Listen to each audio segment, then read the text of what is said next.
বাংলার রাজনীতিতে এমন একটা তরজমা আমরা দেখতে পাচ্ছি যেটা হচ্ছে অনুব্রত মণ্ডলকে ঘিরে।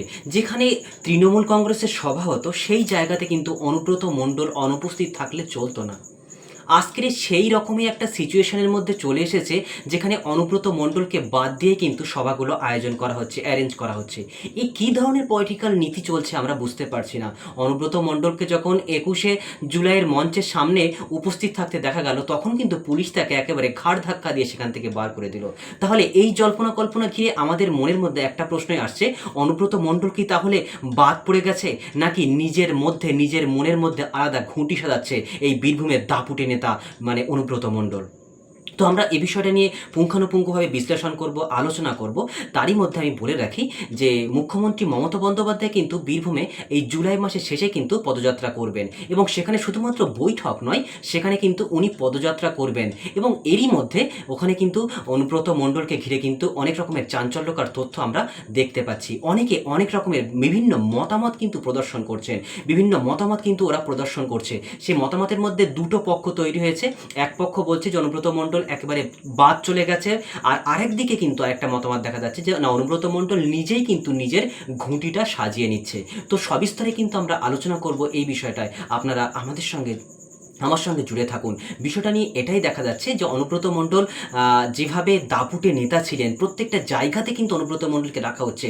আজকের রাজনীতির ঘোরপ্যাচের মধ্যে এরই মধ্যে আমাদের কাছে আরও একটা গোপন সূত্রের খবর কিন্তু দেখতে পাচ্ছি যে বোলপুর থানার আইসির সঙ্গে কথা বলার মানে যে মুহূর্তটা, সেই কথা বলার মুহূর্তটা কিন্তু রেকর্ড করা হয়েছিল, এবং সেটা প্রকাশ্যে এসেছিল, এবং প্রকাশ্যে আসতে কিন্তু অনুব্রত মণ্ডলকে শোকজও করা হয়েছিল, এবং তাদেরই চাপে পড়ে কিন্তু ক্ষমা চাওয়াতে বাধ্য করা হয়েছিল। আর তারপর থেকে কিন্তু অনুব্রত মণ্ডলকে ঘিরে কিন্তু অনেক রকমের প্রশ্ন, অনেক রকমের জল্পনা কল্পনা তৈরি হয়ে গেছে। অনুব্রত মণ্ডলকে সব জায়গাতে দেখা যাচ্ছে না। যেরকমভাবে আমরা দিলীপ ঘোষকে দেখতে পাচ্ছি, দিলীপ ঘোষকেও কিন্তু দেখতে পাচ্ছি যে বিজেপিতে কিন্তু সমস্ত জায়গাতে তিনি থাকছেন না, যেটা আপনারা কিন্তু এটাকে নোটিশ করে থাকতে পারেন। তো এই বিষয়টা কিন্তু অনুব্রত মণ্ডলকে ঘিরে চলেছে। তাহলে বীরভূমে পদযাত্রার পরবর্তী মুহূর্তে মমতা বন্দ্যোপাধ্যায় অনুব্রত মণ্ডলকে কি সাথে করে নেবেন? এখানে গিয়ে কিন্তু একটা খেলা আমরা দেখতে পাবো, একটা পলিটিক্যাল রুলস কিন্তু আমরা এখানে দেখতে পাবো যে অনুব্রত মণ্ডল আদৌ তৃণমূলের মধ্যে আছেন সেই সম্মানের সহিত, নাকি অন্যদিকে বেরিয়ে গেছে। আর এরই মধ্যে আমরা আরও একটা গুরুত্বপূর্ণ খবর কিন্তু সামনে পেয়েছি, সেটা হচ্ছে মুর্শিদাবাদের ভরতপুরের বিধায়ক তাকে নিয়ে কিন্তু অনেক রকমের প্রশ্ন চলে এসেছে। হুমায়ুন কবির, যেটা আপনারা জানেন সবাই। তো হুমায়ুন কবির কিন্তু বলছেন যে 15ই আগস্ট পর্যন্ত আমি দেখব, এই 15ই আগস্টের মধ্যে যদি আমার মুখ্যমন্ত্রী মমতা বন্দ্যোপাধ্যায় যদি আমার দলের কোনো রকমের পরিবর্তন বা সংশোধন না করেন, তাহলে কিন্তু আমি দলটা ছেড়ে দেবো, আমি দলটা ছেড়ে বাইরে বেরিয়ে যাব। আর আমি দেখিয়ে দেবো আমার সঙ্গে জুড়ে আছে অনেক রিলেটিভ, অনেক রকমের বন্ধু বান্ধব, তারা কিন্তু অলরেডি আমার সঙ্গে যোগাযোগ করেই চলেছে। তো এই যোগাযোগের মধ্যে দিয়ে আমি কিন্তু দল বদলাতে এক মুহূর্ত ভাববো না, যদি কিনা মুখ্যমন্ত্রী মমতা বন্দ্যোপাধ্যায় আমার দলের কোনো রকমের মানে সংশোধন বা পরিবর্তন গ্রহণ না করেন।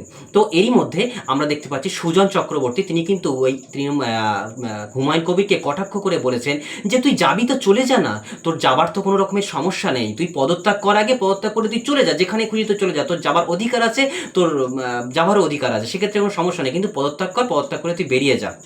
কিন্তু এখানে হুমায়ুন কবির বলতে চাচ্ছেন যে আমার যে বিষয়টা মনে হচ্ছে, আমরা যে বিষয়টা নিয়ে আলোচনা করতে চাচ্ছি, সেটা হচ্ছে হুমায়ুন কবির বলছে যে আমি মমতা বন্দ্যোপাধ্যায়কে দেখিয়ে দেবো অন্য দলে আমি লড়বো, অন্য পার্টি আমি তৈরি করবো, এবং সেই দলে লড়ে মমতা বন্দ্যোপাধ্যায়ের সঙ্গে আমি কিন্তু একটা অনুশাসনের নীতি কিন্তু আমি গ্রহণ করব।